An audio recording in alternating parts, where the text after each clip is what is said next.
5,500 वर्ष. तर मग नारदांचं ऐकलं आणि पांडवांनीही ठरवलं की आपण सुद्धा पृथ्वीलोक हा मृत्यूलोक सोडून जावं. म्हणून राजा परीक्षित यांना राज्याभिषेक केला. त्यांना सिंहासनावर राजा म्हणून संपूर्ण प्रक्रिया पूर्ण केली आणि त्याच्यावर सर्व राज्याचा कार्यभार सोपवून पांडव स्वर्गारोहिणी यात्रेला गेले. हा मृत्यूलोक सोडून त्यांच्या स्वर्गामध्ये किंवा त्यांच्या कर्मानुसार सर्वांना परमपदाला प्राप्त झालेले आहेत. असं म्हणतात की धर्मराजा शरीरासहित स्वर्गाला प्राप्त झालाय. कोणी जीव या मृत्यू लोकातील स्वतःच्या शरीरासहित स्वर्गाला जात नाही, पण धर्मराजा शरीरासहित स्वर्गाला प्राप्त झालेला आहे असं महाभारतात उल्लेख आलेला आहे. मग महाराज परीक्षित देखील पांडवांप्रमाणे धर्मशील राजा होते. पांडवांप्रमाणेच धर्मामध्ये त्यांना रुची होती. पांडवांप्रमाणेच सात्विक होते. एके दिवशी महाराज परीक्षित यांच्यासोबत एक घटना घडली. एके दिवशी महाराज परीक्षित आपल्या नगरामध्ये एक फेरी मारत असताना त्यांना कलियुगाचं दर्शन घडलं. कलियुगाने गौमातेला आणि बैलाला पकडून ठेवलेलं होतं आणि ते कलियुग गौमातेला धर्माचा छळ करत होतं. ती गौमाता म्हणजेच पृथ्वी. पृथ्वी गायीच्या रूपात होती, धर्म बैलाच्या रूपात होता आणि त्यांना कलियुग मारत होतं, मारहाण करत होतं, त्यांचा छळ करत होतं. आणि त्या धर्माचे 3 पाय तुटलेले मोडलेले होते. त्या बैलाचे 3 पाय मोडलेले होते, एकच त्याला पाय शिल्लक राहिला होता आणि ते कलियुगाने मोडले होते. मारून मारून त्याचे 3 पाय मोडलेले होते. ज्यावेळी राजा परीक्षित यांच्या नजरेला हे दृश्य दिसलं तेव्हा महाराज परीक्षित यांनी हातात शस्त्र घेतलं.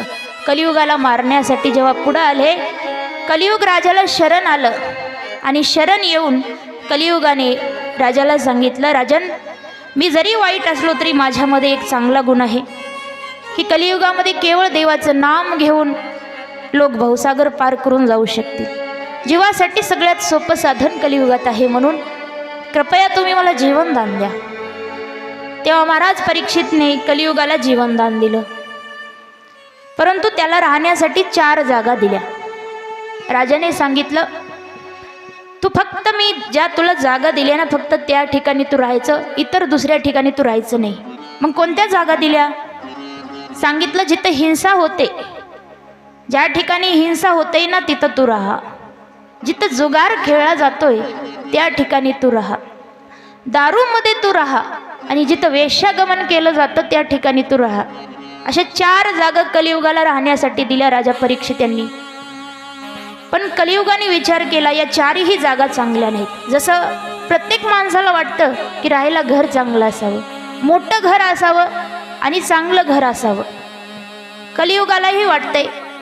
4 जागा दिल्या पण 4ही जागा चांगल्या नाही, अपवित्र जागा आहेत, ज्या ठिकाणी चांगला माणूस कधी जाणार नाही. मग कलियुगाचं लक्ष काय असतं की चांगल्या जीवाला, जो धर्माच्या मार्गावर चाललाय, त्याला धर्मभ्रष्ट कसं करायचं हे काम कलियुगाचं आहे. मग आता धर्माचं कार्य करणारा माणूस ह्या 4ही ठिकाणी जाणार नाही, तर मग चांगल्या माणसाला जर जाळ्यात फासायचं असेल, चांगल्या माणसाच्या हातून अधर्म करून घ्यायचं असेल, तर चांगला माणूस हे 4ही ठिकाणी जाणार नाही ना. जो माणूस सज्जन आहे, जो परमार्थिक आहे, तो हिंसा करत नाही. कारण आपल्या हिंदू संस्कृतीमध्ये, सनातन संस्कृतीमध्ये अहिंसा परमो धर्म, हिंसा करायची नाही म्हणून सांगितले. कुठल्याही जीवाची हत्या करायची नाही, कुठल्याही प्रकारचा बळी द्यायचा नाही, त्याबरोबर आपल्या हाताने कोणाचं नुकसान करायचं नाही, आपल्या वाणीने कोणाचं मन दुखवायचं नाही. आपल्या वाणीने एखाद्याचं मन दुखवणं ही सुद्धा हिंसा मानली आहे शास्त्रामध्ये. आपण कोणाला शिवी दिली ही सुद्धा शास्त्रामध्ये हिंसा मानलेली आहे. म्हणून आपला हिंदू धर्म अहिंसावादी तत्वाचं पालन करणारा हिंदू धर्म आहे. म्हणून इथं सर्वांनी अहिंसावादी तत्व हेच प्रत्येकाने जीवनामध्ये धारण केलं पाहिजे. हिंसा केली तर त्या ठिकाणी कलियुगाचा निवास आहे.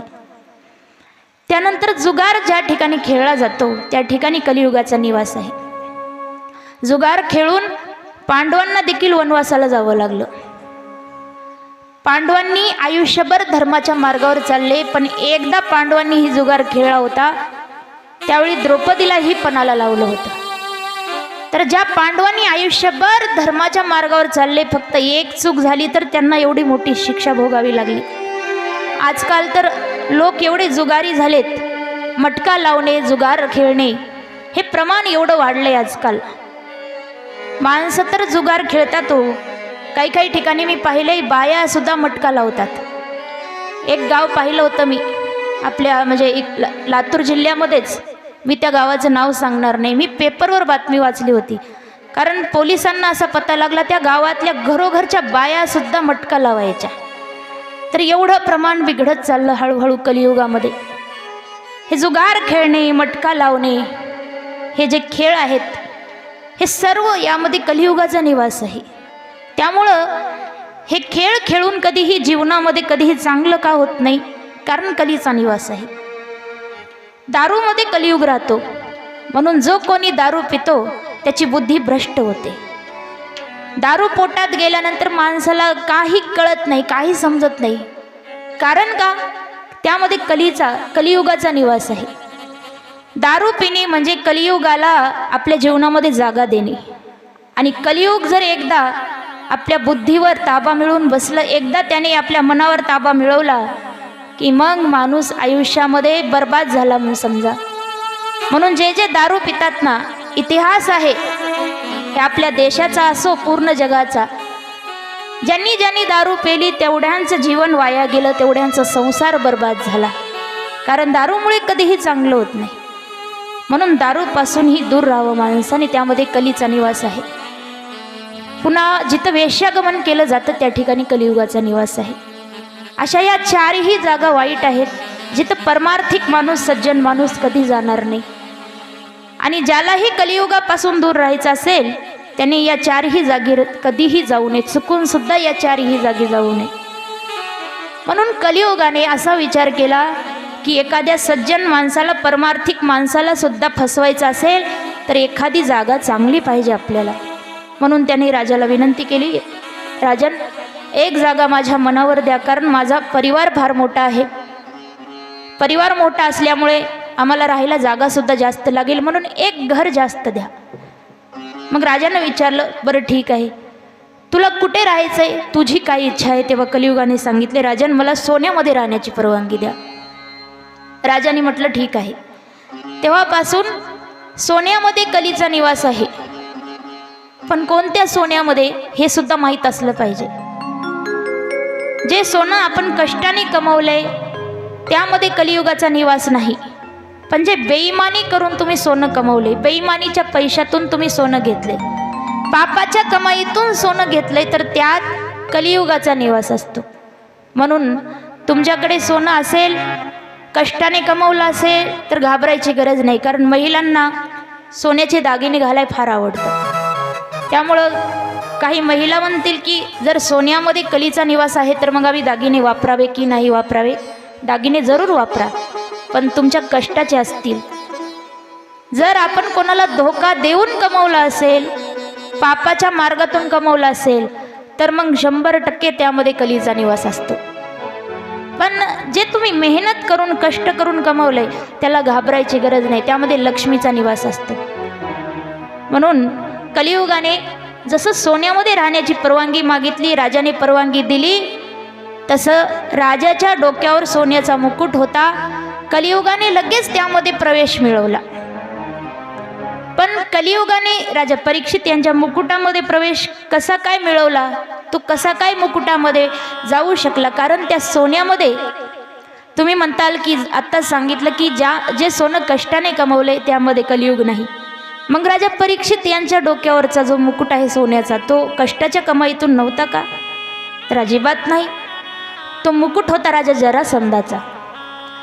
कधी नव्हे ते त्याच दिवशी राजा परीक्षितने महालामध्ये एक संदूक सापडला होता, आणि त्या संदुकामध्ये पांडवांनी जरासंधाचा मुकुट लपून ठेवलेला त्याच दिवशी परीक्षित राजाला सापडला होता. आणि तो जरासंधाचा मुकुट डोक्यावर धारण करून राजा बाहेर पडले होते. जरासंध पापी राजा आहे. त्याने अनेक जणांना बंदी करायचं, अनेक राजे महाराजे त्यांना मारायचं, त्यांचं सोनं लुटायचं. अशा मार्गाने त्या जरासंधाची कमाई असल्यामुळे तो मुकुट जरासंधाचा राजाने परिधान केलेला होता. त्यामुळे कलियुग अगदी सहजपणे राजाच्या बुद्धीवर ताबा मिळवलेला आहे. म्हणून माणसाने कधीही दुसऱ्यांच्या वस्तू वापरत जाऊ नये. खास करून पापी किंवा कपटी माणसाच्या वस्तू वापरायच्या नाहीत. पापी जे कपटी आहेत त्यांची कुठलीच वस्तू वापरू नये. पापी माणसाच्या घरचं अन्नही खाऊ नये, त्यांची वस्तूसुद्धा वापरू नये. त्यांचं चप्पलसुद्धा घालू नये, कपडेसुद्धा वापरू नयेत जे पापी आहेत. हा एखादे सात्विक माणसं आहेत, पुण्यवान आहेत, सात्विक माणसाच्या घरचं भोजन अवश्य ग्रहण करा. सात्विक माणसाची वस्तूही वापरली तरी काही हरकत नाही. पण जर एखादा पापी आणि कपटी असेल, त्याची वस्तू वापरली तर त्या मार्गे आपल्याही जीवनामध्ये पाप येऊ शकतं, आपल्या मनामध्ये वाईट विचार येऊ शकतात. त्यामार्फत कलियुग आपल्या जीवनामध्ये येऊ शकतं. म्हणून जीवन जगत असताना पावला पावलावर सावधानपूर्वक आपण कर्म करायचं असतं. राजा परीक्षित यांच्या बुद्धीवर कलियुगाने ताबा मिळवला. आणि जो राजा कधीही हिंसा करायचे नाहीत, ज्याने स्वतः कलियुगाला अशी जागा दिली होती की जिथं हिंसा होते तिथं तू राहा, पण तो राजा कधी शिकारीला जात नव्हता. पण त्या दिवशी कलियुगाने राजाला शिकारीला घेऊन गेला. कलियुग राजाच्या बुद्धीवर ताबा मिळवला आणि शिकारीला वनामध्ये गेला असता परीक्षित महाराजांना तहान लागली, खूप तहान लागली. पण कुठेही दूरवर पाहिलं पण पाणी कुठेही मिळेना. तेव्हा एक आश्रम दिसला आणि त्या आश्रमात आले तर तो आश्रम होता शमीक महाराजांचा. शमीक महाराज भगवंताचं ध्यान करत बसले आणि त्यांना समाधी लागलेली होती. परीक्षित महाराजांनी पाहिलं की कोणीतरी साधू बसला आहे, डोळे झाकून बसलाय.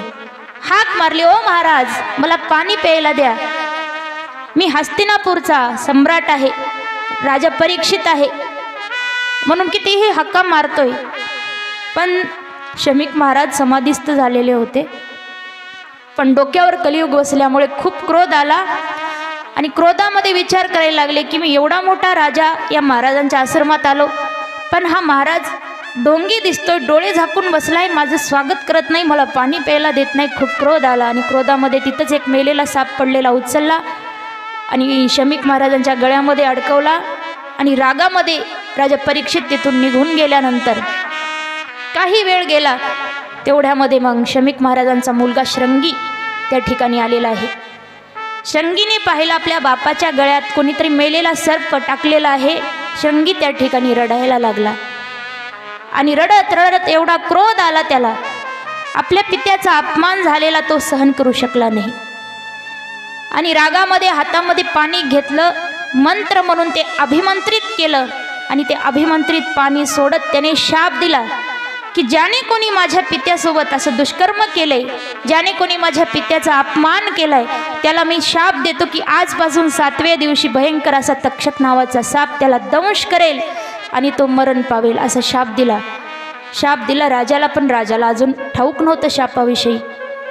काही वेळानंतर मग शमीक मुनी समाधीतून जागे झाले आणि त्यांना शापाविषयी कळालं. त्यांना खूप वाईट वाटलं. त्यांनी आपल्या मुलांना देखील थोडे रागावले. सांगितलं, श्रंगी अरे रागावर नियंत्रण ठेवायचं, जरी अपमान केला होता पण मला समाधीतून जागे झाल्यानंतर मग मला विचारून तू शाप द्यायचा. अरे हे जे कृत्य झालं राजाच्या हातून गलतीनं झालं, कलियुगामुळे झालं, यात राजाचा काही दोष नव्हता.